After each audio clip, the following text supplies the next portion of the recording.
Now next is very very important topic, that is mean temperature of heat addition. ये बहुत ज़रूरी है, आगे हम जितना भी मॉडिफिकेशन देखेंगे स्टीम पावर प्लांट में, उसके लिए ये चीज़ समझना बहुत ज़रूरी है, that what actually is the mean temperature of heat addition. Okay ना, what actually is mean, mean का मतलब हम जानते हैं, सब जानते हैं। Average, mean is nothing but average. Average का मतलब क्या हुआ, let suppose there are 5 students in the class, और किसी पेपर में let suppose they are getting, let suppose एक को मिला 40, एक को मिला 30, एक को मिला 20, एक को मिला 10 और एक को मिला 0। Okay, this are 5 students out of let suppose 50 में से 5 बच्चों को इस तरह से नंबर्स मिले। अब मैं अगर बोलूँ कि what is the average of this particular class, इस क्लास का एवरेज क्या होगा, तो what will you will do, आप सबको ऐड करेंगे। 40 + 30 इज 70, 70 + 20 इज 90, + 10 इज 100, तो ये हो गया 100। और टोटल कितने बच्चे हैं, 5 स्टूडेंट्स हैं, तो ये हो जाएगा आपका एवरेज जो मिलेगा डेट इज 20। ओके, अब इस एवरेज का मतलब क्या हुआ, ध्यान दो, अब ध्यान से समझना। What is the meaning of this average, इस एवरेज का मतलब ये हुआ कि अगर सारे बच्चों को 20 मिलता, सब बच्चों को अगर 20 भी मिलता, तब भी इसका जो टोटल है आपका वही रहता जो अभी आपको मिल रहा है। अभी आपको कितना मिल रहा है, 100 मिल रहा है, और अगर मैं सब बच्चों को इक्वली अलॉट कर दूं 20 मार्क्स, तब भी आपको टोटल वही मिलता है। This is the meaning of average, this is the meaning of mean. यही समझ में आ रही है, ठीक है। Now what is mean temperature of heat addition, heat addition का मीन टेम्परेचर। अब हीट एडिशन जो प्रोसेस हो रही है आपको दिख रहा है यहाँ पर 0.4 से हम स्टार्ट कर रहे हैं, this is TS diagram. Continuously 0.4 से लेकर इस पर्टिकुलर पॉइंट तक हमारा जो टेम्परेचर है वो इंक्रीज हो रहा है। लेट सपोज इसको मैं नाम दे दिया 0.4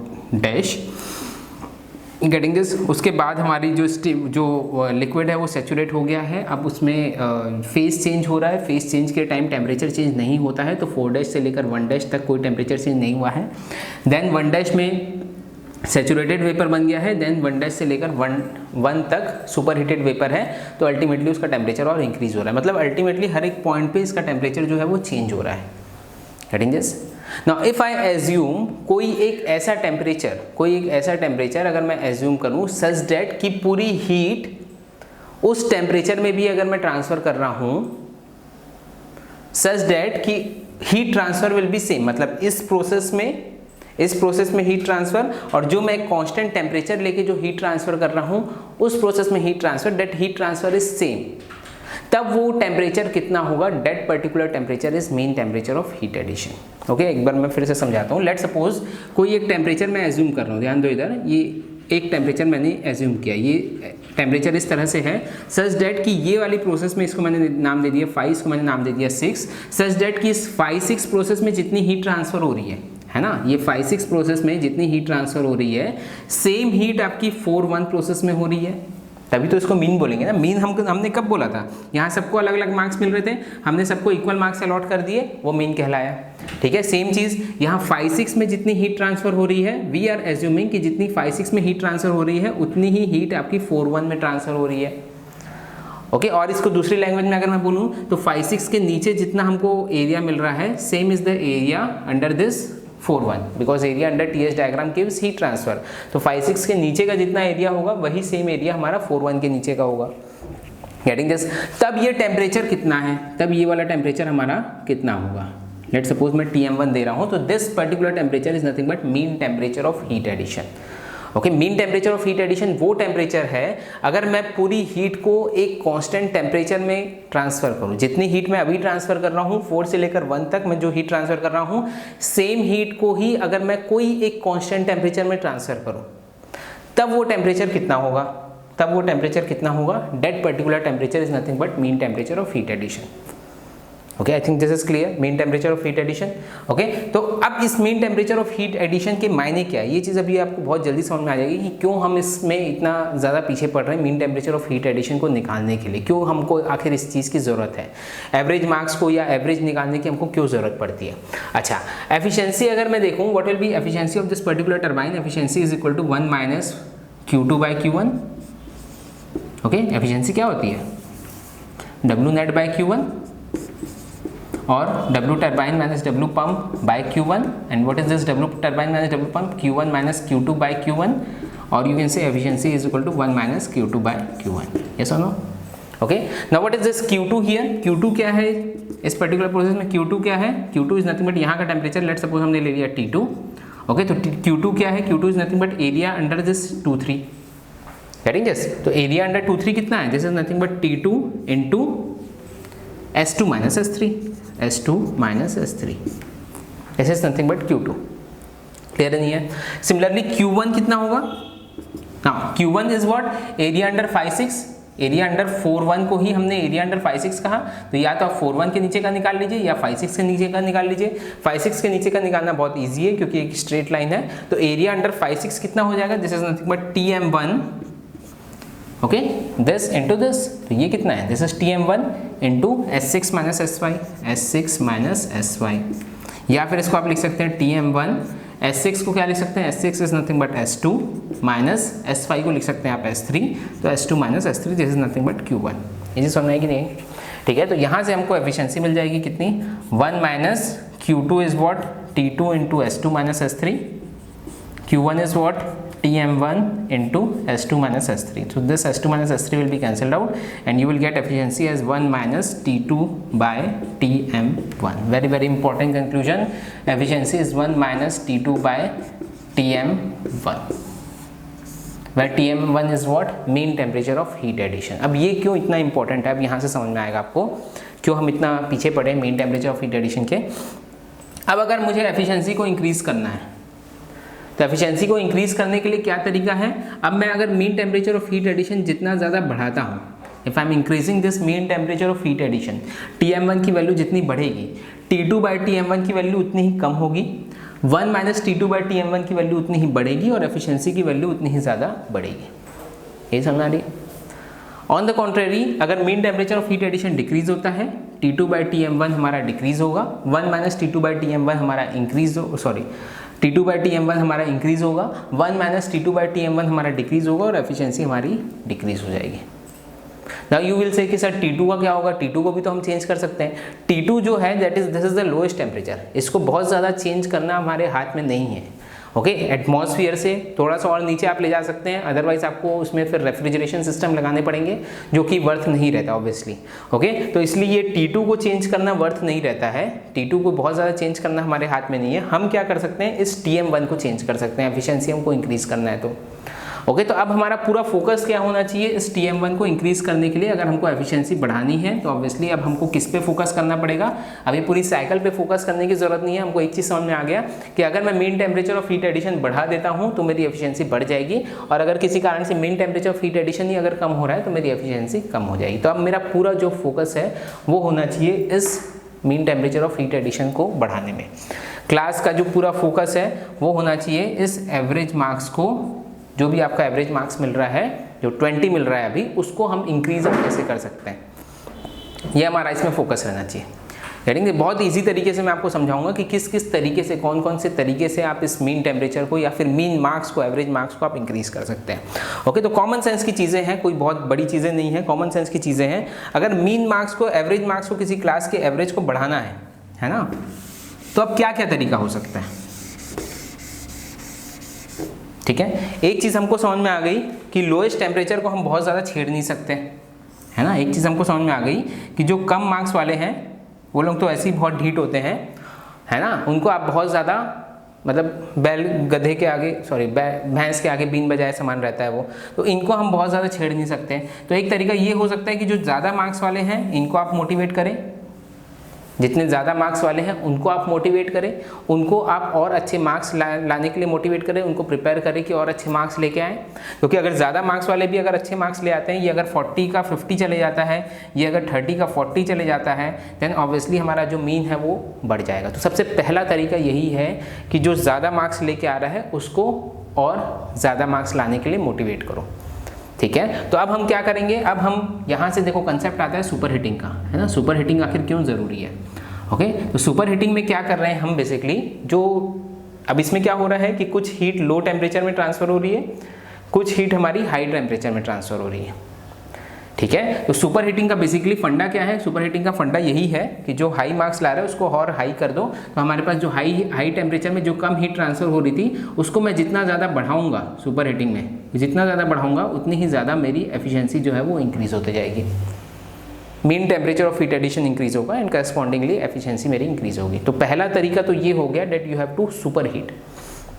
ओके, एक एक तरीके मैं आपको बता रहा हूँ, उसके बाद फिर हम इसको डिस्कस करेंगे। सबसे पहला तरीका क्या हो गया हमारा, सुपरहीट का तरीका होगा। सुपरहीट में क्या किया हमने, इस जो हाई टेम्परेचर में जो हीट ट्रांसफर हो रही थी उसको हम बढ़ा दिए, इसको और बढ़ाओ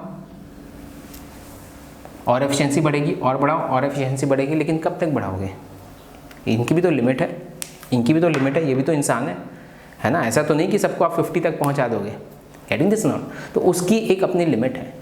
आप सुपर हीटिंग को एक लिमिट तक ही बढ़ा सकते हैं। Why, because that limit of super heat depends on the metallurgical condition of the turbine. Turbine की अपनी एक मेटलर्जिकल कंडीशंस है। एक टेम्परेचर के ऊपर अगर आप उसमें स्टीम डालोगे तो हो सकता है कि उसका क्रिटिकल टेम्परेचर से ऊपर चले जाए, रिक्रिस्टलाइजेशन टेम्परेचर से ऊपर चले जाए और वो बैंड हो जाए, गेटिंग दिस नॉट। तो वो मेटलर्जिकल कंडीशन पे डिपेंड करता है कि आपको कितना सुपरहीट करना है। ऐसा नहीं कि सुपरहीट करते जाओ एफिशिएंसी आपको मिलते जाएगी, ऐसा नहीं रहता है। ओके, तो एक लिमिट तक ही आप उस चीज़ को सुपरहीट कर सकते हैं, उसके ऊपर आप सुपरहीट नहीं कर सकते, गेटिंग दिस नॉट। तो ये था हमारा फर्स्ट तरीका एफिशिएंसी को इंक्रीज करने का, विच वॉज टू सुपरहीट, जो कि एक लिमिट तक ही पॉसिबल हुआ। ठीक है, now what is the second way, अगला तरीका अब हमारा क्या हो सकता है। ठीक है, सेम चीज़, वापस से क्लास में आ जाओ। इस क्लास के एवरेज को हमको बढ़ाना है, तो एक तो हमने कर दिया जितना हम कर सकते थे, इन लोग को मोटिवेट किया, हाई मार्क्स वालों को, कि भाई जितना ज़्यादा ला सकते हो उतना लेके आ जाओ। एक लिमिट तक वो लोग लेके भी आ गए। अब क्या कर सकते हैं, अब हम ये कर सकते हैं कि इस पूरी की पूरी क्लास का एक ट्रेनिंग प्रोग्राम कराओ। ठीक है, मतलब एग्जाम में बैठने के पहले कुछ एक्स्ट्रा क्लासेस आप उसको बोल सकते हैं, इनको एक्स्ट्रा क्लासेस के थ्रू और ज़्यादा मोटिवेट करो, और ज़्यादा उनको पढ़ाओ, और ज़्यादा उनसे प्रैक्टिस करवाओ, सबसे पूरी की पूरी क्लास से। तो उनका एक लेवल जो है, पूरी क्लास का लेवल जो है वो हाई हो जाएगा। ओके, और उस हाई लेवल में फिर हमको उनका एवरेज जो है वो अच्छा मिल जाएगा। मतलब क्या हुआ, मतलब ये हुआ कि ये जिस प्रेशर में अभी ट्रांसफ़र हो रहा है, लेट्स सपोज P1 प्रेशर में हो रहा है, ध्यान दो इधर, अगर मैं इसका प्रेशर इंक्रीज करता हूँ किसी भी तरीके से, अगर मैं प्रेशर इसका इंक्रीज कर लेता हूँ, ठीक है, तो प्रेशर इंक्रीज करने पर क्या हुआ, ये देखो, ये एरिया इसके अंदर का जो एरिया था वो बढ़ गया। मैंने ये प्रेशर इंक्रीज किया तो एरिया बढ़ गया, एरिया बढ़ने पर वर्क डन बढ़ गया। प्रेशर में और इंक्रीज करूंगा तो और वर्क डन बढ़ जाएगा, प्लस साथ ही साथ mean temperature of heat addition भी इंक्रीज हो रहा है। पहले यहाँ लो टेम्परेचर में हीट ट्रांसफर हो रही थी, अब हाई टेम्परेचर से हीट ट्रांसफर हो रही, तो mean temperature of heat addition भी बढ़ रहा है और एफिशिएंसी भी मेरी बढ़ेगी। अगर मैं इस पूरे के पूरे प्रेशर को मैंने शिफ्ट कर दिया, लेट सपोज P1 से मैंने शिफ्ट कर दिया P1 डैश में, और प्रेशर शिफ्ट करूंगा P1 डबल डैश में, तो और हो सकता है कि मेरा वर्क बढ़ जाए। लेकिन इसकी भी एक लिमिटेशन है। इसकी क्या लिमिटेशन है, देखो यही सब चीज़ फिगर से ही क्लियर होगी आपको। ठीक है, इसकी क्या लिमिटेशन है, मैंने क्या किया, पहले जो P1 प्रेशर में हीट ट्रांसफर हो रही थी उसको मैंने P1 डैश में कर दिया। तो अब P1 डैश में कर दिया और ये टेम्परेचर तो फिक्स है, ऑलमोस्ट फिक्स है। मैंने जैसा आपको बताया सुपरहीट टेम्परेचर जो रहेगा वो तो फिक्स ही रहेगा, that depends on metallurgical condition of the turbine. तो इसको आप ऐसा तो नहीं कि यहाँ पर बढ़ा दिए तो यहाँ पर भी बढ़ा दोगे, ऐसा तो नहीं कर सकते। तो ये अल्टीमेटली यहाँ पर आके अटक गया, ये कॉन्स्टेंट प्रेशर में हीटिंग हो रही है, यहाँ पर आके अटक गया ये। अब यहाँ पर आके अटक गया और अगर मैं अब इसको एक्सपेंड कर रहा हूँ, ठीक है, तो अब देखो क्या दिक्कत जा रही है, क्या प्रॉब्लम जा रही है, ये आ गया। जो पॉइंट मेरा 2 में मिलना चाहिए था वो अब आ गया मेरा 2 डैश में। मतलब क्या हुआ इसका, मतलब ये हुआ कि मेरा ड्राइनेस फ्रैक्शन जो है स्टीम का वो कम हो गया। यही समझ आ रही कि नहीं आ रही।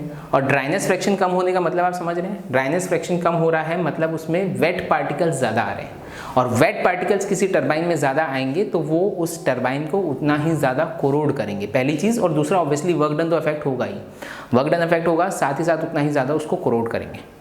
ओके, तो ड्राइनेस फ्रैक्शन कभी भी एक चीज़ ध्यान रखना, that x should not be less than 0.85। x जो है, x की वैल्यू हमेशा 0.85 से ज़्यादा ही रहनी चाहिए। आपको x की वैल्यू अगर 0.85 से कम ला रहे हैं तो आपका टरबाइन जो है, आपका जो प्लांट है वो एफिशिएंट नहीं रह जाता है। ओके, तो x की एक अपनी लिमिट है ड्राइनेस फ्रैक्शन की, उससे उस लिमिट से आगे आप नहीं बढ़ा सकते। Getting this. तो हमने एक जो तरीका अपना रहे थे, हम यहाँ पर क्या कर रहे थे, हम प्रेशर को इंक्रीज़ कर रहे थे। तो प्रेशर को इंक्रीज़ करने पर क्या हो गया, साथ ही साथ ड्राइनेस फ्रैक्शन जो है वो कम हो गया। अब ड्राइनेस फ्रैक्शन कम हो गया, अब क्या करें, गेटिंग दिस। तो अब एक और काम कर सकते हैं। अब हम यहाँ से देखो एक कंसेप्ट आता है, that is of reheat cycle. Okay, ये मैं इसको डिलीट कर देता हूँ। ठीक है, अब ध्यान दो, सब चीज़ एक दूसरे से इंटर रिलेटेड है ना, ध्यान से समझ लो एक साथ, फिर हम लास्ट में उसका जो एक्सप्रेशन है वो सब एक साथ कर लेंगे।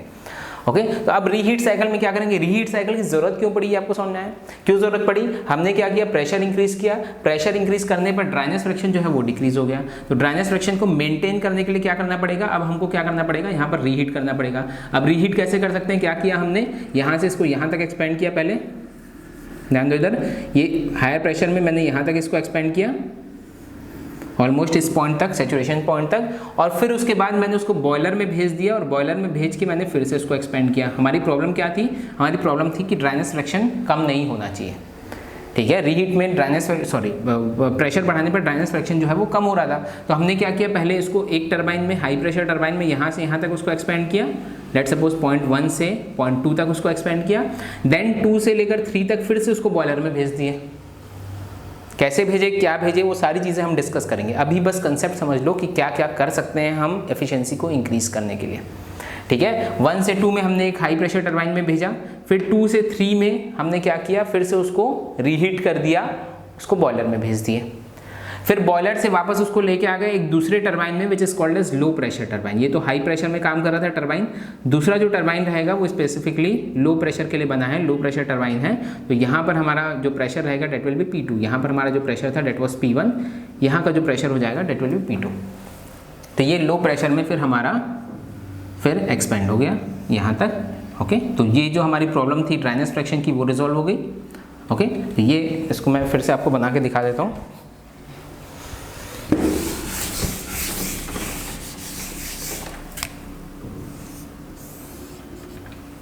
अभी सिर्फ मैं एक कंसेप्ट समझा रहा हूँ, ये सारी चीज़ें अभी हम डिस्कस करेंगे कि रीहीट साइकिल में क्या होता है, रीजनरेटिव साइकिल में क्या होता है, क्यों ज़रूरी है ये सारी चीज़ें, ओके। तो ये हमने क्या किया, प्रेशर को इंक्रीज़ किया, ओके। तो पहले हमने क्या किया, हाई प्रेशर टरबाइन में एक्सपेंड किया 1 से लेकर 2 तक, देन 2 to 3 उसको रीहीट किया, देन उसको वापस एक्सपेंड किया हमने लो प्रेशर टरबाइन में 3 to 4, देन उसके बाद 4 to 5 कंडेंसर के बाद 5 to 6 pump, and then pump के बाद टू द बॉयलर।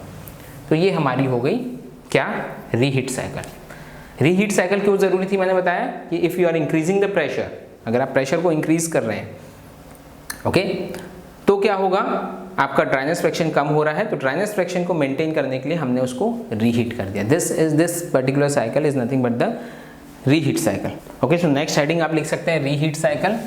इसको थोड़ा सा डिटेल में आ जाते हैं इसका ब्लॉक डायग्राम के साथ रीहीट साइकिल के।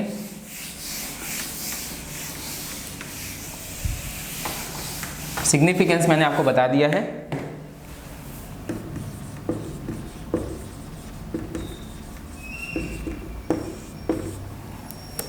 Reheat cycle, okay. तो क्या किया इसमें हमने, सबसे पहले है हमारा बॉयलर, ओके। बॉयलर से जाएगा सबसे पहले to the high pressure turbine, सबसे पहले जाएगा ये हाई प्रेशर टरबाइन में, 2 टरबाइन रहेंगे ऑब्वियसली, यहीं से समझ में आ रहा है हमको, हाई प्रेशर टरबाइन, ठीक है। देन क्या होगा, ये आया 0.1 में बॉयलर से निकला, देन हाई प्रेशर टरबाइन से निकला 0.2 में, ठीक है, एक इंटरमीडिएट प्रेशर तक आ गया। इसको आप यहाँ के प्रेशर को आप इंटरमीडिएट प्रेशर बोल सकते हैं, P2', ओके। देन इस इंटरमीडिएट प्रेशर पे अगेन कांस्टेंट प्रेशर हीटिंग हमको कराना है बॉयलर में 2 to 3। तो ये आ गया फिर से यहाँ पर से बॉयलर में 2 से लेकर 3 तक, ओके। प्रेशर कांस्टेंट है, 0.2 का और 0.3 का प्रेशर सेम है, okay. Then it is coming to the low pressure turbine, यहाँ से अब इसको भेज दो फिर लो प्रेशर टरबाइन में,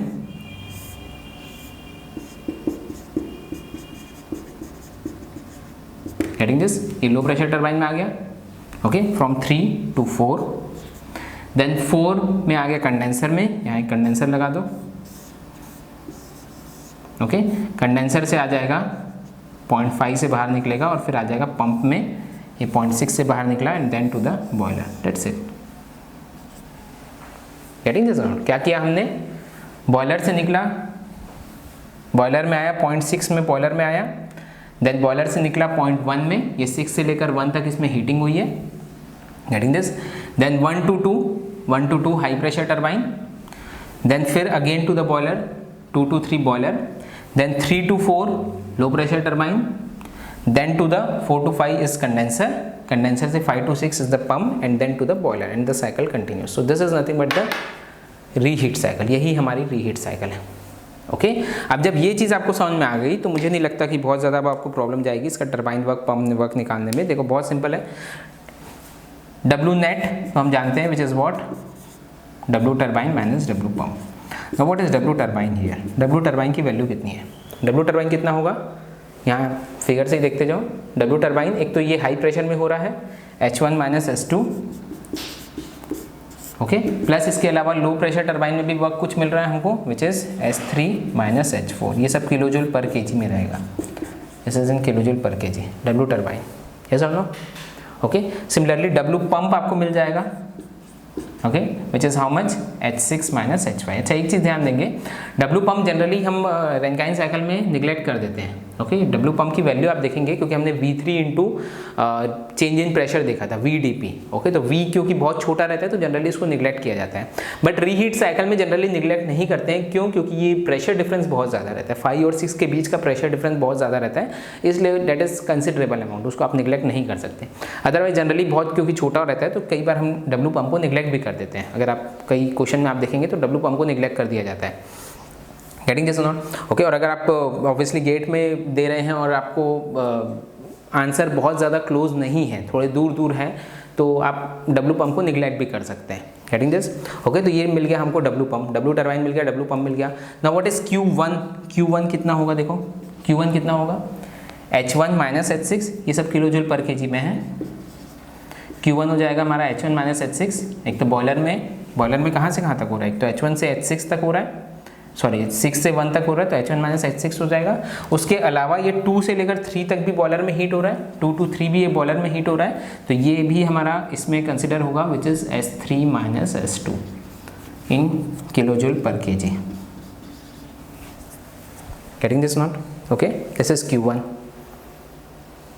clear. Now what is Q2, Q2 क्या होगा, कहाँ पर हो रहा है Q2, 4 से 5 तक H4 माइनस H5 हो गई, सारी चीज़ मिल गई। What is efficiency, W turbine minus W pump divided by Q1 या W net divide by Q1, यहाँ से आपको एफिशिएंसी मिल गई, स्टीम रेट मिल जाएगा, हीट रेट मिल जाएगा, everything you will get. Once you have the value of H1 H2 H3 H4 H5 H6 जितने भी पॉइंट, अगर हर पॉइंट की आपके पास एंथैल्पीज है, हर एक चीज़ की वैल्यू आप वहाँ से निकाल सकते हैं। तो ये बहुत सिंपल है ओके। सिंपली आपको ये TS डायग्राम याद रखना, ऑब्वियसली हर जगह आप ब्लॉक डायग्राम नहीं बना सकते, ये आपके दिमाग में रहना चाहिए, बट अल्टीमेटली आपको याद जो रखना है that should be the TS diagram only, clear और not okay. So this is the reheat cycle okay. But इसमें एक प्रॉब्लम है, इसमें प्रॉब्लम क्या है कि रीहीट हमने किया क्यों था, हमने किया था अल्टीमेटली हमारा जो मेन एम था that was to increase the efficiency, और एफिशिएंसी इंक्रीज करने के लिए हमने प्रेशर को उसको इंक्रीज किया। प्रेशर को इंक्रीज करने पर सिर्फ बात नहीं बनी, क्यों, क्योंकि ड्राइनेस फ्रैक्शन कम हो गया तो हमने रीहीट कर दिया कुल मिला के, लेकिन अब काम हमारा उल्टा पड़ गया।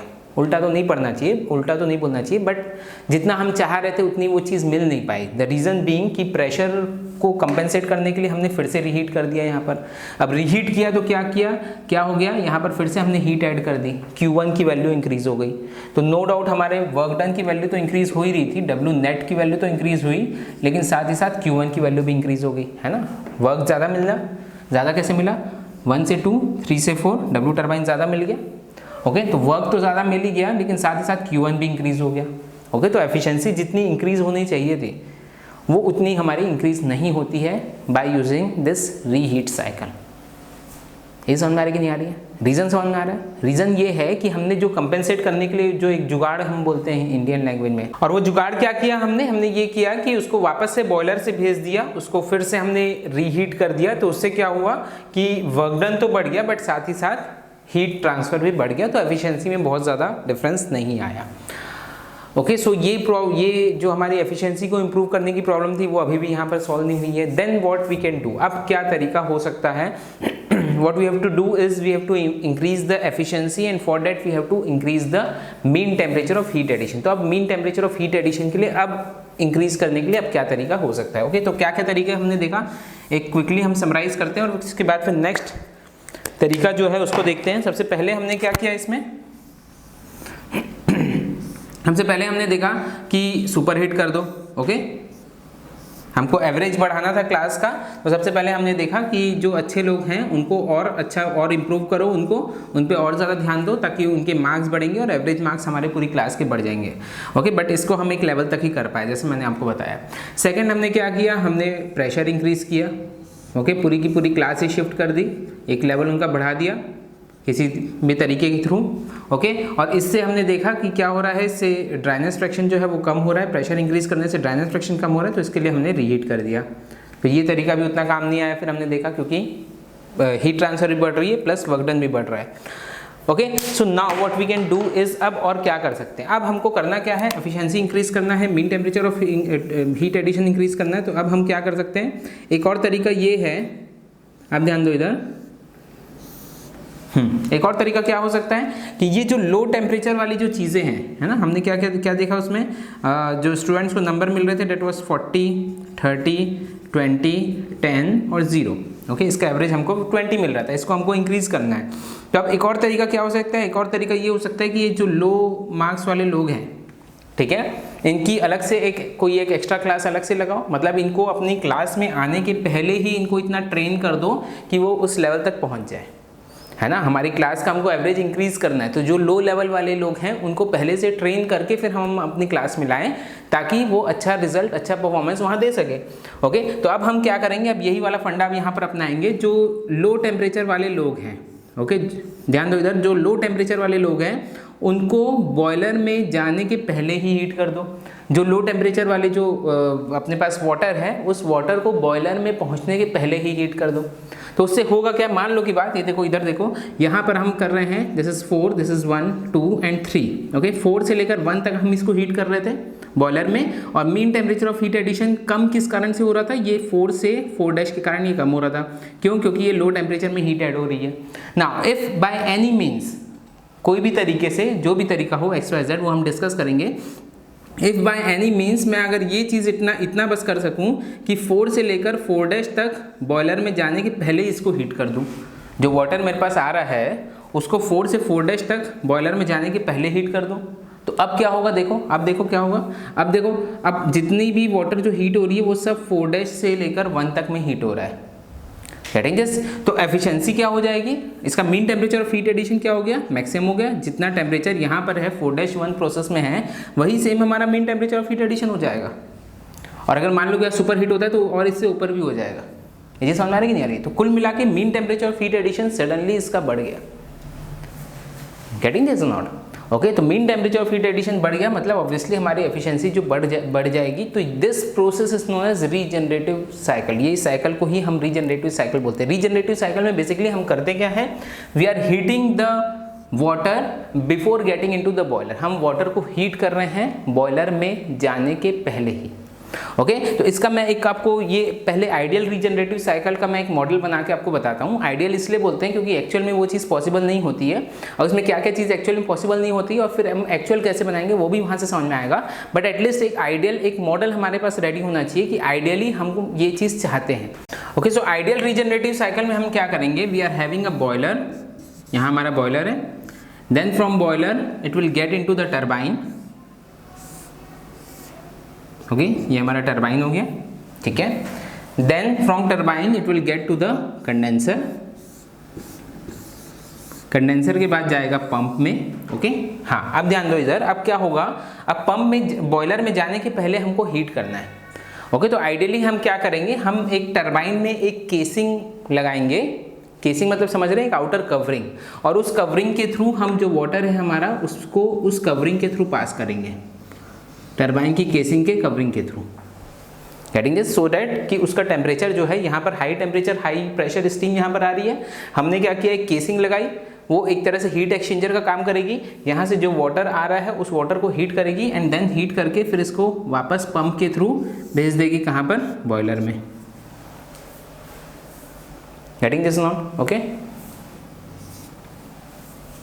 क्लियर नहीं है? ठीक है, सो this is nothing but the regenerative cycle. और ये इनिशियली हम इसका आइडियल रूप हम एज्यूम कर रहे हैं, फिर एक्चुअल में क्या चेंज होगा ये भी मैं आपको बताऊंगा। आइडियल में हमने क्या किया, आइडियल में हमने एक टरबाइन में केसिंग बनाई और उस केसिंग के थ्रू हमारे वाटर को पास कर रहे हैं। तो इससे अब होगा क्या, अब इसका टीएस डायग्राम थोड़ा सा और क्लैरिटी के साथ मैं आपको बताता हूँ। टीएस डायग्राम अब इसका कैसा बनेगा,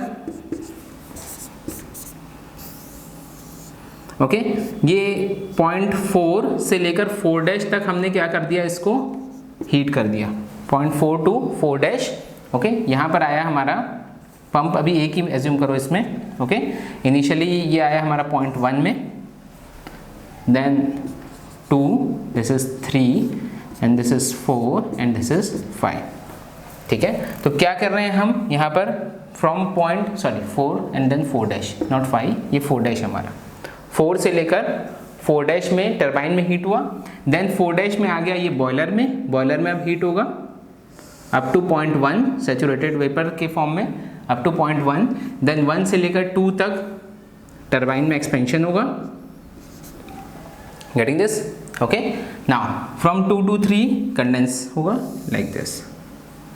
ठीक है, बट इस पूरी प्रोसेस में हो क्या रहा है, इस पूरी प्रोसेस में यहाँ पर टरबाइन जो है वो अपनी हीट लॉस कर रहा है, तभी तो यहाँ का वाटर जो है उसको गेन करेगा। तो टरबाइन अपनी कुछ हीट लॉस कर रहा है, मतलब जितनी हीट यहाँ पर वाटर गेन कर रहा है, वाटर कितनी हीट गेन कर रहा है, फ्रॉम 4 to 4'। अगर मैं इसका एरिया लूँ नीचे का, तो ये इतनी हीट वाटर एक्स्ट्रा गेन कर रहा है। Getting this? तो इतनी ही हीट टरबाइन जो है वो लूज करेगा, तब तो वाटर गेन करेगा। Getting this not? ओके, तो इसका वर्क डन ऑब्वियसली कम हो जाएगा, एफिशिएंसी नो डाउट हमको अच्छी मिलेगी, अच्छी इन द सेंस बहुत अच्छी मिलेगी, बट वर्क डन जो है, वर्क डन हमारा कम हो जाएगा। वर्क डन क्यों कम हो रहा है वो समझ में आ रहा है, क्योंकि आइडियली जिसको एक्सपेंड होना था फ्रॉम 1 to 2, अब वो हो रहा है from 1 to 2'। Getting this? Ideally ऐसे एक्सपेंशन होना चाहिए था, बट अब क्या हो रहा है, 1 से लेकर 2" से होते हुए 2' तक एक्सपेंड हो रहा है। ओके, तो इतना वर्क जो है, जो हमको आइडियल में मिल रहा था, वो इतना एक्स्ट्रा वर्क हमको नहीं मिल रहा है, वर्क लॉस हो गया है, बट नो डाउट एफिशिएंसी इसकी बढ़ेगी। कैसे बढ़ेगी मैं बताता हूँ। एफिशिएंसी क्या होती है, 1 - T2 by Tm1। Okay, now in this particular case this Tm1 is nothing but equal to T1। ऐसा हो, ये हमारे पास दो रिजर्वायर मान के चलो, एक higher temperature at T1, lower temperature at T2, and this T1 is equal to Tm1। क्यों Tm1 के इक्वल है, क्योंकि अगर सबका टेम्परेचर सेम है throughout the heat transfer, अगर हमारा टेम्परेचर सेम है, then obviously T1 will be equal to Tm1। Getting this? अगर सबको मान लो 20 20 20 20 20 मिल रहा है, तो ऑब्वियसली एवरेज भी जो होगा वो 20 ही होगा। अगर सबको 40 40 मिल रहा है, एवरेज जो होगा वो 40 होगा। Getting this not? तो T1 will be equal to Tm1। ये समझ में आएगी नहीं है? ठीक है, तो यहाँ पर एफिशिएंसी को हम क्या लिख सकते हैं, 1 - T2 by T1। And what is this 1 - T2 by T1? This is nothing but the efficiency of a Carnot cycle. Getting this? तो हम एफिशिएंसी इंप्रूव करना चाह रहे थे, और एफिशिएंसी देखो कितनी इंप्रूव हो गई, हाईएस्ट एफिशिएंसी हमको मिल गई, कार्नोट साइकिल के इक्वल एफिशिएंसी हमको मिल गई। तो नो डाउट ये तरीका तो कारगर है, कितना प्रैक्टिकल है, कितना फिजिबल है, that is a secondary thing, but ये तरीका जो है, दिस इज, ये जो चीज़ हम चाह रहे थे एग्जैक्टली एफिशिएंसी इंप्रूव करना चाह रहे थे, एफिशिएंसी हमारी इसमें अगर आइडियल वे में हम चलते हैं तो नो डाउट एफिशिएंसी तो हमारी इंप्रूव हो जाएगी। ये समझ में आएगी नहीं आई? एक बार फिर से समझ लो क्या किया हमने, हमने एक हमने क्या किया, रीजनरेटर लगाया। यहाँ पर रीजनरेटर किस फॉर्म में लगाया है, यहाँ जो वाटर बाहर आ रहा था उसको हमने टरबाइन की केसिंग के थ्रू भेजा, ताकि वो बॉयलर में जाने के पहले ही हीट हो जाए। तो बॉयलर में जाने के पहले ही हमने हीट कर दिया, तो यहाँ पर हमने वाटर को हीट किया, तो साथ ही साथ यहाँ पर टरबाइन का वर्क भी लॉस होगा। क्यों? क्योंकि यहाँ पर टरबाइन कुछ हीट अपनी ट्रांसफर कर रहा है, किसको, वाटर को। तो जितनी हीट, जितनी एंथैल्पी लूज कर रहा है वो वाटर को हीट करने में, वो एंथैल्पी ऑब्वियसली वर्क में कन्वर्ट नहीं हो पाएगी। Getting this? तो कुछ अमाउंट ऑफ वर्क इसमें लॉस होगा। ओके, बट स्टिल एफिशिएंसी जो है वो हमको मैक्सिमम मिलेगी। 1 - T2 by Tm1 होता है, here Tm1 is equal to T1, so efficiency is equal to 1 - T2 by T1 which is equal to Carnot efficiency. मतलब एक आइडियल साइकिल की एफिशिएंसी के इक्वल हमको मिल जाएगी इसकी एफिशिएंसी आइडियल रीजनरेटिव साइकिल की। Getting this not? Okay, but ये इसलिए इसको आइडियल बोला गया है क्योंकि एक्चुअल में एग्जैक्टली ये चीज़ पॉसिबल नहीं है। इसका हम कुछ और तरीका निकालेंगे करने का, बट एग्जैक्टली ये चीज़ पॉसिबल नहीं है। पॉसिबल क्यों नहीं है? पॉसिबल इसलिए नहीं है कि यहाँ पर हम क्या एज्यूम कर रहे हैं, that we are making a casing on the turbine, और उससे हम वाटर पास कर रहे हैं। तो ये अपने आप में फिजिबल चीज़ नहीं है। टरबाइन अपने आप में बहुत बड़ा होता है, उसमें से आप अगर वाटर को पास करोगे तो ऑब्वियसली उसका वेट जो है वो और बढ़ जाएगा। वाटर अगर पास होगा और इसके साथ ही साथ टरबाइन भी मूव कर रहा है, गेटिंग दिस? टरबाइन मूव कर रहा है और उसमें आप वाटर डाल दियो, टरबाइन का खुद का एक हैवी वेट है, उसमें और आपने वाटर डाल दिया, वाटर का वेट हो गया, तो वो वर्क कुछ अपने आप में लूज कर देगा। प्लस इसका कंस्ट्रक्शन बहुत ज़्यादा कॉम्प्लिकेटेड हो जाएगा कि टरबाइन में कंटिन्यूसली वाटर जा रहा है और टरबाइन कंटिन्यूसली रोटेट कर रहा है।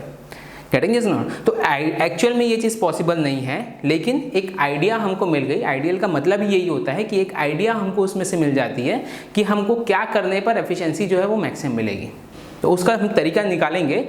बट आइडियली जो चीज़ हमने देखा था वो तो पॉसिबल नहीं है। एक्चुअल में अब हम क्या कर सकते हैं वो चीज़ हम देखते हैं। बट उसके पहले इसमें हमको अगर वर्क डन वगैरह भी निकालना है तो वर्क डन किस तरीके से निकालना। ओके, तो स्टेडी फ्लो एनर्जी इक्वेशन अगर मैं टरबाइन में लगाऊं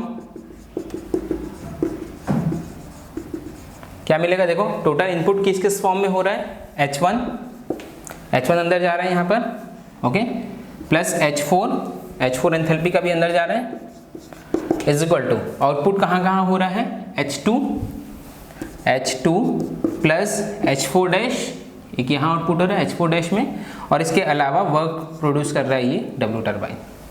गेटिंग दिस? तो ये हमारा इक्वेशन बन जाएगा, W turbine will be equal to H1 minus H2 plus H4 minus H4 dash. तो W टर्बाइन की वैल्यू इसमें निकालना है हमको आइडियल रीजनरेटिव साइकिल में, तो इस फॉर्मूले से हम निकाल सकते हैं। ओके, कभी भी याद रखोगे तो ज़रूरी नहीं है ये फॉर्मूला रटने की ज़रूरत नहीं है, रटोगे तो भूल जाओगे कहाँ पर आपने क्या चीज़ लिया था, वो नॉमेनक्लेचर याद नहीं रहा तो भूल जाओगे। इसको यहाँ से याद रखो या यहाँ इससे याद रखो या फिर ब्लॉक डायग्राम से याद रखो। सीधा स्टेडी फ्लो एनर्जी इक्वेशन इसमें लगाओ। इनलेट क्या क्या है? H1 आ रहा है, H4 आ रहा है। आउटलेट क्या क्या हो रहा है? H2 हो रहा है, H4 डैश हो रहा है और W टर्बाइन हो रहा है। यहाँ से W टर्बाइन मिल रहा है। Let's it. Getting this not? Okay, तो ये हुआ हमारा आइडियल रीजनरेटिव साइकिल। बट जैसा कि मैंने कहा कि आइडियल रीजनरेटिव साइकिल एक्चुअल में पॉसिबल नहीं है, और क्यों नहीं है उसका भी रीज़न मैंने आपको बताया कि टरबाइन में से उसको भेजना पॉसिबल नहीं है, वाटर को टरबाइन की केसिंग में भेजना पॉसिबल नहीं है। बट एक चीज़ हम यहाँ पर कर सकते हैं कि जितनी स्टीम टरबाइन में आ रही है ना, उसी को यूज़ करके हमको गर्म करना है, कुछ अलग से चीज़ तो गर्म करना नहीं है। जो स्टीम टरबाइन में आ रही है, अगर मैं ध्यान दो अब इधर, थोड़ा सा इसका पार्ट लेके एक रीजनरेटर में एक कोई भी एक हीट एक्सचेंजर मान लो उसको, रीजनरेटर नहीं टर्म है तो हीट एक्सचेंजर में मैंने इसमें भेज दिया, मतलब कुछ अमाउंट ऑफ स्टीम जो है मैंने इसमें भेज दिया। Let's suppose m amount of steam मैंने इसमें भेज दिया। अब मैं एक्चुअल रीजनरेटिव साइकिल में आ रहा हूँ। अभी हमने आइडियल देखा, आइडियल पॉसिबल नहीं है बताया मैंने, क्यों नहीं है वो भी बताया। अब एक्चुअल में क्या कर सकते हैं हम, यहाँ पर लेट सपोज टोटल 1 kg मास आ रहा है स्टीम का, ठीक है, तो मैंने थोड़ा सा उसको एक्सपेंड कराया और उसके बाद m kg ऑफ मास इसमें से बाहर निकाल दिया। बाहर निकाल के एक हीट एक्सचेंजर में मैंने उसको भेज दिया। उस हीट एक्सचेंजर को हम बोलते हैं रीजनरेटर, उसमें भेज दिया। बाकी का जो रिमेनिंग मास है जो कि कितना बचा, 1 minus m kg, 1 minus m kg बचा। इसको मैंने भेजा कहाँ पर? कंडेंसर में, देन भेज दिया मैंने पंप में, एंड देन पंप से मुझे भेजना है बॉयलर में। बट बॉयलर के पहले मुझे उसको हीट करना पड़ेगा, तो वो हीट करने के लिए मैं कहाँ भेज रहा हूँ उसको? वापस से रीजनरेटर में भेज रहा हूँ, लाइक दिस। ये समझ में आ गया नहीं है? ठीक है, ये कितना मास आ रहा था यहाँ पर? 1 माइनस m kg। और ये एक डायरेक्ट कॉन्टैक्ट टाइप रीजनरेटर है। डायरेक्ट कॉन्टैक्ट मतलब दोनों आपस में मिक्स हो जाएगा, और अल्टीमेटली यहाँ से 1 माइनस m आ रहा है, यहाँ से m आ रहा है, तो यहाँ पर से कितना मास बाहर निकलेगा? अगेन 1 kg मास बाहर निकलेगा। ये समझ में आया कि नहीं आया? यहाँ पर स्टीम आ रही थी, गर्म स्टीम आ रही थी, हाई टेम्परेचर की स्टीम आ रही थी, यहाँ लो टेम्परेचर का वाटर आ रहा था, दोनों आपस में मिक्स हो गए। मिक्स होने पर क्या हो गया? इसने इसको हीट कर दिया, वाटर को हीट कर दिया बॉयलर में जाने के पहले, और बॉयलर फिर यहाँ से जो एग्जिट होगा इसको हम फिर बॉयलर में भेज सकते हैं। तो ये बन जाएगी हमारी एक्चुअल रीजनरेटिव साइकिल। ये चीज़ पॉसिबल है, इसमें कोई प्रॉब्लम नहीं है कि कुछ अमाउंट उसमें से बाहर निकाल दो, और उसको हम बोलते हैं, इस प्रोसेस को हम बोलते हैं ब्लीडिंग। ये जो हो रहा है ना, बाहर मास बाहर निकल रहा है, this is known as bleeding. Getting this not? Okay, तो आप लिख लो एक्चुअल रीजनरेटिव साइकिल।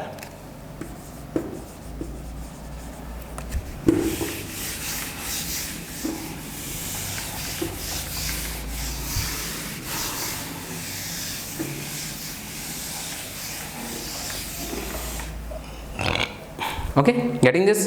ओके, क्या किया हमने? एक रीजनरेटर यूज़ किया, एक हीट एक्सचेंजर यूज़ किया, यहाँ से आने वाली स्टीम को उसमें हीट कर दिया, वाटर को इसमें हीट कर दिया, एंड देन हीटेड वाटर को हम यहाँ पर भेज रहे हैं। ठीक है, अब देखते हैं इसका टीएच डायग्राम।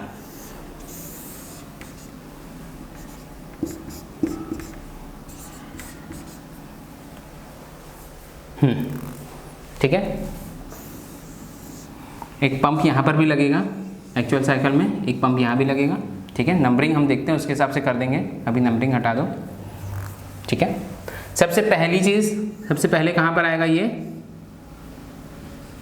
0.1, ओके 0.1 से आएगा टरबाइन में, 1 to 2 टरबाइन में पहले एक्सपेंड होगा, अप टू 0.2 इसको हमने दे दिया, लेट सपोज 0.2 दे दिया, 2 पॉइंट तक ये टरबाइन में एक्सपेंड होगा, ठीक है। फिर 0.2 से हम क्या कर रहे हैं, 0.2 में हम क्या कर रहे हैं, एम मास को बाहर निकाल रहे हैं, तो ये यहाँ से कांस्टेंट प्रेशर में एम मास को हमने निकाल दिया बाहर। ये समझ में आया कि नहीं है, ठीक है। Then remaining amount of steam को क्या करेंगे, रिमेनिंग अमाउंट ऑफ स्टीम जो कि कितनी बची, 1 माइनस एम बची, तो उस 1 माइनस एम को हमने फर्दर एक्सपेंड किया, ये 1 माइनस एम के जी और एक्सपेंड हुआ अप टू लोअर प्रेशर, ये लेट सपोज प्रेशर P2 था, अप टू प्रेशर P3 तक ये और एक्सपेंड हो गया, ये समझो, ठीक है। ये आ गया हमारा 0.3 में, ये हो गया 0.3। देन कंडेंसर, तो कंडेंसर में 3 to 4 जाएगा, कंडेंसर में 3 से लेकर 4 तक कंडेंसर में। देन 4 to 5 पंप हुआ, ओके पहले पंप करेंगे कहाँ तक, ये वाले प्रेशर तक, P2 प्रेशर तक पहले हमने पंप किया, ओके क्योंकि यहाँ पर हमको इसको मिक्स करना है, तो ऑब्वियसली दोनों का प्रेशर जो है वो सेम रहना चाहिए, यहाँ से जो स्टीम आ रही है और यहाँ से जो आ रहा है दोनों का प्रेशर सेम रहना चाहिए। तो इनिशियली हमारा काम क्या है, हमने पंप किया यहाँ तक, बस एकदम हायर प्रेशर तक पंप नहीं किया, पहले यहाँ तक हमने 4 to 5 पंप किया, ठीक है, 4 से लेकर दिस इज 4 to 5 हमने पंप किया, ठीक। यहाँ पर इसको मिक्स कर दिया, ओके तो यहाँ से आ रहा था हमारा 1 माइनस एम के जी, यहाँ से आया एम के जी, तो यहाँ बन गया वापस 1 के जी। अब इस 1 kg ऑफ स्टीम को फिर से मैंने पंप किया, फिर से उसका प्रेशर बढ़ाना है और हायर प्रेशर तक, तो ये हो गया लेट सपोज ये है 0.6, ये हुआ हमारा 0.6 एंड देन पंपिंग के बाद 0.7, तो ये पंप के बाद हो गया 0.7 और ये 7 पॉइंट में अब मैं इसको बॉयलर में भेज रहा हूँ, अब मैं इसको बॉयलर में भेज रहा हूँ, ओके। तो डिफरेंस समझ में आ रहा है, क्या डिफरेंस समझ में आ रहा है। अगर मैं रीजनरेटर यूज़ नहीं करता, ध्यान दो इधर, तो ये 0.5 से लेकर यहाँ तक मेरे को पंप करना पड़ता, हीट करना पड़ता, सॉरी नॉट पंप, 5 से लेकर यहाँ तक मुझे हीट करना पड़ता। तो ऑब्वियसली यहाँ से लेकर यहाँ तक जब उसको हीट करोगे, अगर मैं 20 डिग्री वाटर को 200 डिग्री में पहुँचा रहा हूँ, ऑन द अदर हैंड में 80 डिग्री वाटर को 200 डिग्री सेंटीग्रेड में पहुँचा रहा हूँ, तो किस में mean temperature of heat addition ज़्यादा मिलेगा, ऑब्वियसली इसमें मिलेगा, ओके। तो अगर रीजनरेटर यूज़ नहीं करते तो यहाँ से यहाँ तक हीट करना पड़ता, रीजनरेटर यूज़ कर लिए हैं तो अब बॉयलर में लोड कम हो गया है, बॉयलर में अब यहाँ से यहाँ तक बस हीट करना पड़ेगा, करेंगे। तो ये आइडियल में हमने क्या एज्यूम किया था कि ये आइडियली यहाँ तक पहुँच जाता है और वो फिर कार्नोट एफिशिएंसी के इक्वल, बट एक्चुअल में वो चीज़ पॉसिबल नहीं हो पाती है, पॉसिबल भले ही नहीं हो पाती है, बट एक आइडिया हमको वहाँ से मिल गई कि भाई बढ़ाने का तरीका क्या क्या हो सकता है। तो ये तरीका हमको समझ में आ गया कि भाई स्टीम को वहाँ से ब्लीड कर दो और उससे जो हमारा वाटर आ रहा है पंप से उसको वहाँ पर मिक्स कर दो ताकि वो गर्म हो जाए, पहले बॉयलर में जाने के पहले ही हीट हो जाए एंड देन हम उसको फिर बॉयलर में फर्दर हीट करो। तो this is known as the actual regenerative cycle. Okay, so I think this is clear. इसका पर्पस भी हमको क्लियर है कि क्यों इस तरह की चीज़ की हमने, getting this not. Okay, but एक ही चीज़ होती है कि फिर ऑब्वियसली वर्क डन जो रहेगा वो हमको कम मिलता है ना। वो कम इस ग्राफ में कैसे कम दिखेगा वो चीज़ मैं बताऊंगा अभी आपको। बिफोर डैट हम इसका work done, network, heat transfer, efficiency, ये सारी चीज़ें निकालते हैं। तो बताओ टरबाइन वर्क कितना होगा, बताओ इसमें what will be the turbine work. 1 से लेकर 2 तक एक्सपेंड हो रही है कितनी steam, 1 kg of steam, that means ये हो गया हमारा H1 minus H2, okay, plus 2 से 3 हो रही है 1 माइनस एम के जी, फिर हो जाएगा plus 1 minus M into H2 minus H3। तो ये हुआ हमारा टरबाइन वर्क, गेटिंग दिस। यहाँ से यहाँ तक 1 kg, फिर एम मास ब्लीड हो गया, यहाँ से यहाँ तक 1 minus M K G, getting this. Similarly pump work क्या हो जाएगा, what will pump work, 2 pump है हमारे पास, तो ये हो जाएगा 1 minus M into H5 minus H4 plus 1 into H7 minus H6, this is pump work, getting this. Heat transfer क्या होगा, Q1 will be equal to obviously H1 minus H7, ये सब किलो जूल पर केजी में ना, everything is in kilojoule per KG, getting this. तो ये हो गया हमारा हीट ट्रांसफर। एफिशिएंसी निकाल लो, W नेट अपॉन Q1 और W turbine minus W pump upon Q1, ये हो गई एफिशिएंसी, ठीक है। बट इसमें बस एक ही चीज़ अब अननोन बच रही है, डेट इज़ M। ये M अब हम कैसे निकालेंगे, ओके। बाकी सारी चीज़ तो हमको निकालना आ गया, H1 H2 H3 H4 सब चीज़ मैंने बता दिया आपको, बस एक चीज़ बच गई M। अब ये m कैसे निकालेंगे, तो m के लिए क्या करोगे, m के लिए इस पर्टिकुलर रीजनरेटर में स्टेडी फ्लो एनर्जी इक्वेशन लगा लो। Okay, steady flow energy equation कैसे लगेगा, इसमें इस रीजनरेटर में स्टेडी फ्लो एनर्जी इक्वेशन में लगाओ, कितना आ जाएगा m इंटू H2, है ना, कहाँ से हीट कहाँ से आ रही है, ये m मास आ रहा है H2 एंथैल्पी लेके, तो हो जाएगा हमारा m इंटू H2, ये steady flow energy equation in regenerator. Okay, तो ये हो गया हमारा m into H2 plus 1 minus m into H5, 1 minus m mass H5 enthalpy लेके आ रहा है, is equal to 1 kg into H6, 1 into H6, that's it. तो ये हो गया हमारा steady flow energy equation.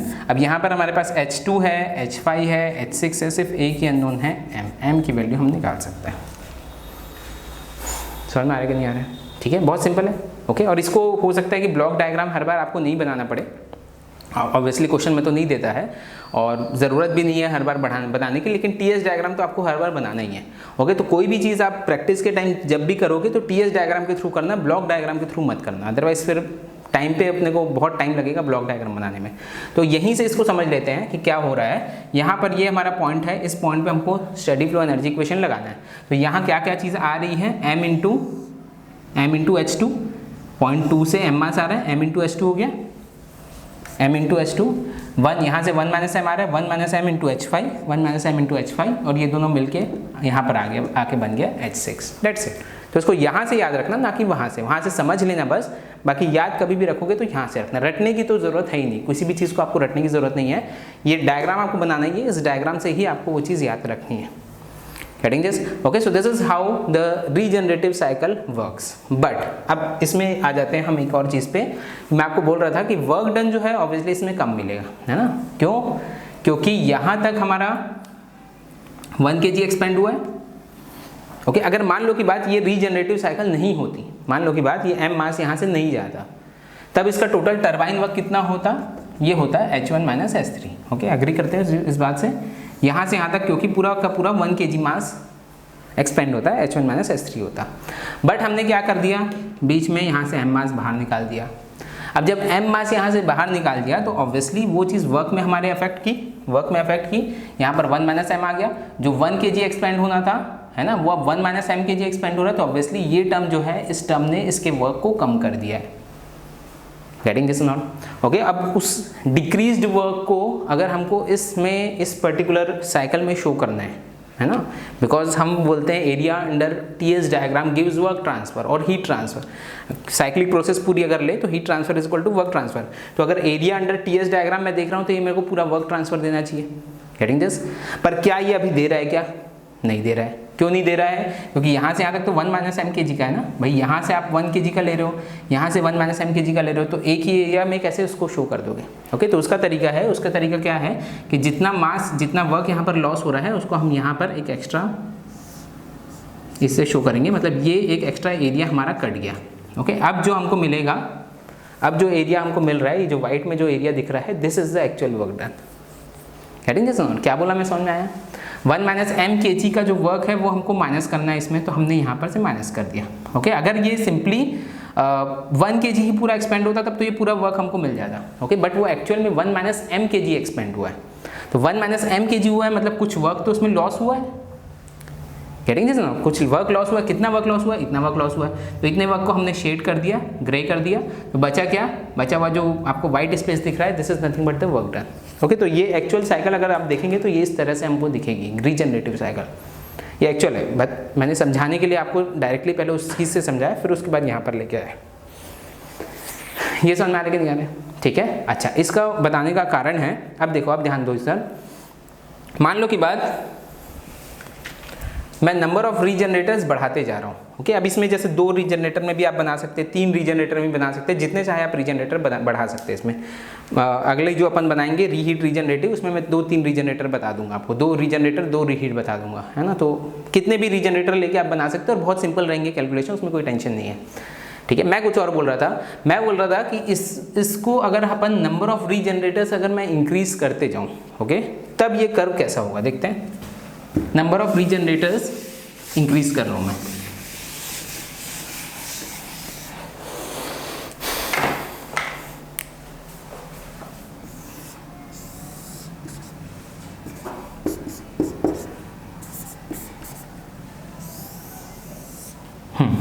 Okay.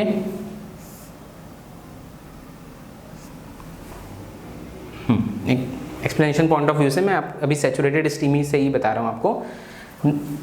ये यहाँ पर मैंने रीजनरेटर बढ़ाया तो ये मेरा एरिया हो गया ऐसा, एक रीजनरेटर लगाया तो ये एरिया हो गया ऐसा, समझो इस चीज़ को, ठीक है। 2 लगाऊंगा तो क्या हो जाएगा, ये ऐसा, ये ऐसा,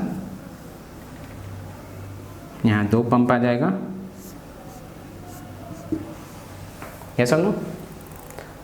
3 लगाऊंगा तो ये और इस तरह का हो जाएगा, 4 लगाऊंगा तो और बढ़ जाएगा, स्टेप्स जो है वो बढ़ते जाएंगे। अगर मैं इनफाइनाइट नंबर ऑफ रीजनरेटर लगा दिया तो देखते हैं इसमें, अगर मैं इनफाइनाइट नंबर ऑफ रीजनरेटर लगा दिए, इधर देखो ध्यान से, ये इनफाइनाइट नंबर ऑफ, एकदम छोटा छोटा, ये इनफाइनाइट, जितना दिख रहा है उतना भी नहीं होगा, ये ऐसा है ना, ये तो फिर भी ऐसा दिख रहा है। बट अगर मैं इनफाइनाइट नंबर ऑफ रीजनरेटर लगाऊंगा तो this is as good as ये इस तरह की कर्व की तरह का आएगा। ये समझ आ रही कि नहीं आ रही? ओके, ये क्या हो रहा है, ये ऐसा ऐसा ऐसा ऐसा, इसको मैं बढ़ाते जा रहा हूँ, बढ़ाते जा रहा हूँ, बढ़ाते जा रहा हूँ, ये बढ़ाते जा रहा हूँ, और इनफाइनाइट कर दिया तो क्या हो जाएगा, धीरे धीरे ऐसा। आया समझ नहीं आया? ओके, सिमिलरली ये पंप को भी इनफाइनाइट नंबर ऑफ पंप्स कर दो यहाँ पर भी, तो ये कैसा आ जाएगा, ये भी ये इस तरीके से। समझ में आ रहा है यार? ठीक है, तो ये कौन सी साइकिल बन गई, मैंने क्या किया, क्या किया, ये चीज़ समझ में आ गई होगी। मैंने नंबर ऑफ रीजनरेटर्स को इनफाइनाइट कर दिया, बढ़ाते बढ़ाते बढ़ाते बढ़ाते इनफाइनाइट कर दिया, इनफाइनाइट कर दिया तो ये कर्व लाइन आ गई, ये इस तरह से, getting this. Similarly number of pumps को भी मैंने इनफाइनाइट कर दिया तो ये ऐसा आ गया। तो इनफाइनाइट नंबर ऑफ रीजनरेटर्स जब मैं यूज़ कर रहा हूँ तब मेरे को कौन सी साइकिल मिल गई। ओके, नाउ हो क्या रहा है, दिस प्रोसेस 4-1 कौन सी प्रोसेस है, this is reversible isothermal heat addition process. Okay, isothermal है, टीएस डायग्राम में स्ट्रेट लाइन मिल रही है, isothermal process. Then process 1-2, this is nothing but the, ये कर्व किसका मिल रहा है, this is nothing but reversible adiabatic expansion process, ये एक्सपेंशन प्रोसेस मिलेगी हमको। ओके, रिवर्सिबल एडियाबैटिक एक्सपेंशन है। Okay, why reversible adiabatic, because I am using infinite number of रीजनरेटर्स, infinite number of regenerator use कर रहे हैं। Then 2-3 again isothermal heat rejection process. Then 3-4 adiabatic compression process, isothermal heat addition, adiabatic expansion, isothermal heat rejection, adiabatic compression. कौन सी cycle मिल गई, Carnot cycle. This is nothing but Carnot cycle. कहने का मतलब ये है, if I am using infinite number of regenerators, जो हमने फंक्शन यही देखा, इनफैक्ट आइडियल रीजनरेटिव साइकिल भी क्या होती है, एक तरह से कार्नोट साइकिल के ही इक्विवेलेंट होती है। इसमें भी एक्चुअल रीजनरेटिव साइकिल में भी है, जब हम नंबर ऑफ रीजनरेटर्स बढ़ाते जा रहे हैं, बढ़ाते बढ़ाते बढ़ाते बढ़ाते, जैसे ही मैं उसको इनफाइनाइट करता हूँ, मेरी साइकिल क्या बन जाती है, कार्नोट साइकिल बन जाती है। एफिशिएंसी मुझे मैक्सिमम एफिशिएंसी मिल जाती है, कार्नोट एफिशिएंसी के इक्वल मिल जाती है। यही समझ में आ रहा है कि नहीं आ रहा है? Okay, so you can write down this very important note. कई बार ये चीज़ पूछता है, if you are using number of if you are using infinite number of regenerator, तब वो आपकी जो रैंकाइन साइकिल है वो किस में कन्वर्ट हो जाती है, through it gets converted to the Carnot cycle. Okay, number of infinite number of regenerators carnotizes the cycle, you can say it carnotizes the cycle. Getting this or not? Okay, so this is nothing but the regenerator. तो regenerator से क्या हुआ, हमारी efficiency जो है वो drastically improve हो गई, but work done at the same time work done कम हो गया, क्योंकि जो हम efficiency improve कर रहे हैं वो that is coming at the cost of work done only, है ना, क्योंकि हमने जब बॉयलर में जाने के पहले उसको हीट कर दिया और उस स्टीम से हीट कर दिया which would otherwise be utilized in producing work, तो ऑब्वियसली जो वर्क डन हमको मिल रहा था वो उतना नहीं मिलेगा, उससे कम मिलेगा।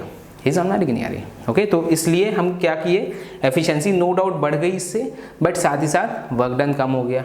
ओके, इसके पहले रीहीट साइकिल मिली थी, रीहीट साइकिल में क्या हुआ था, वर्क डन बढ़ गया था but efficiency was not considerably improved. यहाँ क्या हो रहा है, एफिशिएंसी इंप्रूव हो गई बट वर्क डन नहीं मिल रहा है। तो अब क्या करना चाहिए, तो अब ये चीज़ हमको समझ में आया कि रीहीट और रीजनरेशन को कंबाइन कर दो, तब हमको एक आइडियली जो चीज़ हम एक्चुअली चाह रहे हैं वो मिलेगी, कि जिसमें वर्क डन भी ज़्यादा हो प्लस एफिशिएंसी भी ज़्यादा हो। तो अब हम बनाएंगे next cycle will be reheat regenerative cycle. ये रीजनरेटिव साइकिल थी, now it will be reheat regenerative cycle.